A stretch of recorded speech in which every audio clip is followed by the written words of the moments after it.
In the grand theater of the cosmos, where the elements themselves hold court, there existed an age-old rivalry.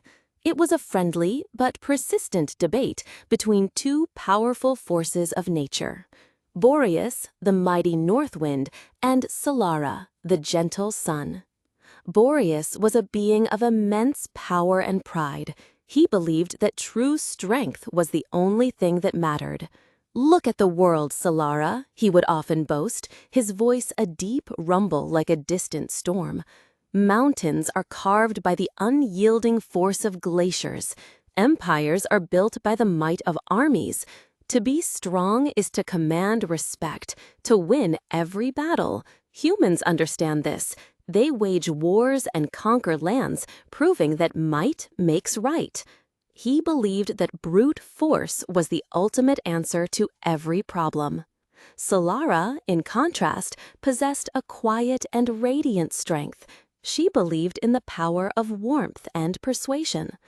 "Oh, my blustery friend," she would reply, her voice as soft as the morning light, "you see only one side of the story. You see the crashing waves, but I see the gentle tide that shapes the shore over centuries. You see the conqueror, but I see the community that builds a home. Kindness is the true power.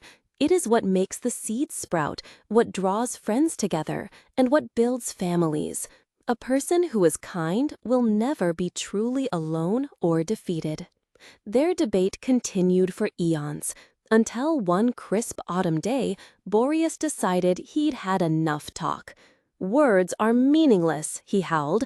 "Let us have a contest to settle this once and for all." Solara smiled. "A contest? What do you have in mind?" Boreas pointed a gust of wind down to the earth below.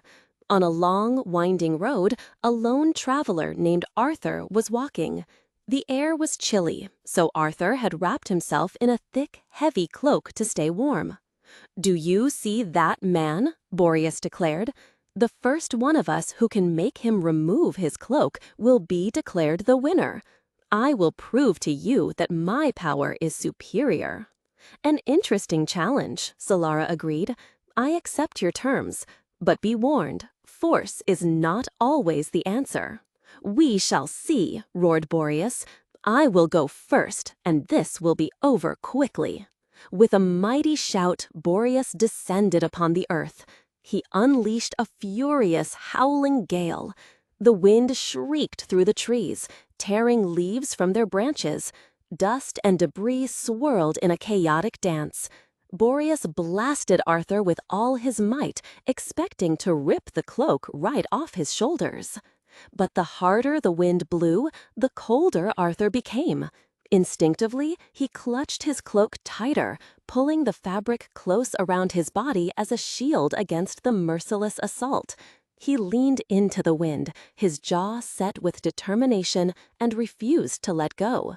The more Boreas raged, the more resolute Arthur became. Finally, exhausted and frustrated, Boreas retreated. "I do not understand," he grumbled. "I unleashed my greatest strength, yet he only held on tighter. If I cannot do it, then surely you cannot." Solara simply smiled and moved out from behind a cloud. She did not roar or attack. Instead, she began to shine. A gentle, golden warmth spread across the land. The frigid air began to soften. The birds, who had been hiding from the storm, came out and began to sing. Arthur felt the biting chill leave his bones, replaced by a pleasant warmth. He sighed in relief and loosened his grip on his cloak. As Solara continued to shine, her rays growing steadily warmer and more brilliant, the day became beautiful and mild. Soon, Arthur felt beads of sweat on his forehead. The heavy cloak was no longer a comfort, but a burden. With a smile, he unwrapped the cloak from his shoulders, folded it neatly, and continued his journey, enjoying the wonderful sunny weather. From above, Boreas watched in stunned silence.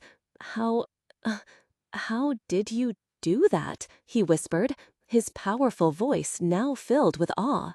Solara's light seemed to shine even brighter. I won by being a friend to him, not an enemy, she explained kindly.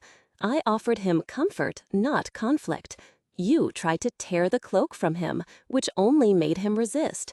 I simply gave him a reason to take it off himself. Remember this, my friend. Gentleness and kindness can often achieve what brute force never will.